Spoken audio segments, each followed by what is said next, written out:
विचा वेझो हाला पुराणा मेहराण पिकनिक पॉइंट अवाम जी तफ़रीह जो भरपूर मरकज़ बणिजी वियो। हाला पुराणे में मौजूद मेहराण पिकनिक पॉइंट हिन वक़्तु अवाम जे लाइ वॾी दिलचस्पी जो मरकज़ बणियल आहे, जिते रोज़ानो सवें माण्हू पंहिंजे ख़ानदान ऐं दोस्तनि सां गॾु पहुची लुत्फ़ अंदोज़ थियनि था। मेहराण पिकनिक पॉइंट दरियाए सिंध जे किनारनि ते हुजण जे करे कुदरती ख़ूबसूरती ऐं थधिड़ी हवाउनि सां दिलकश नज़ारा पुरसुकून माहौल आहे।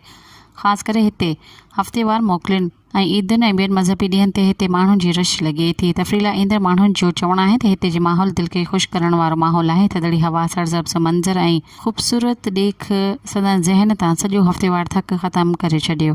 त ॿिए तरफ़ हिते झूला, चाट पाणी, मशरूबात ऐं ॿियनि खाध खुराक जा दुकान लॻाईंदड़नि जो चवणु आहे त पिकनिक पॉइंट माण्हुनि जी अच वञ सां खेनि बि रोज़गार जा मौक़ा मिली रहिया आहिनि। मक़ामी माण्हुनि जो मुतालबो आहे त ज़िले इंतिज़ामिया हिन हंध ते वधीक ख़ूबसूरती ऐं सफ़ाई जो इंतज़ाम करे त जीअं ॿाहिरिनि शहरनि खां ईंदड़ अवाम खे बि सहूलियतूं मुयसरु रहनि ऐं हीउ पिकनिक पॉइंट सिंध जो हिकु वॾो तफ़रीह मरकज़ बणिजी सघे। सब्सक्राइब कयो अवामी न्यूज़ HD खे ऐं ताज़ा तरीन ख़बरुनि लाइ ॾिसंदा रहो अवामी न्यूज़ HD।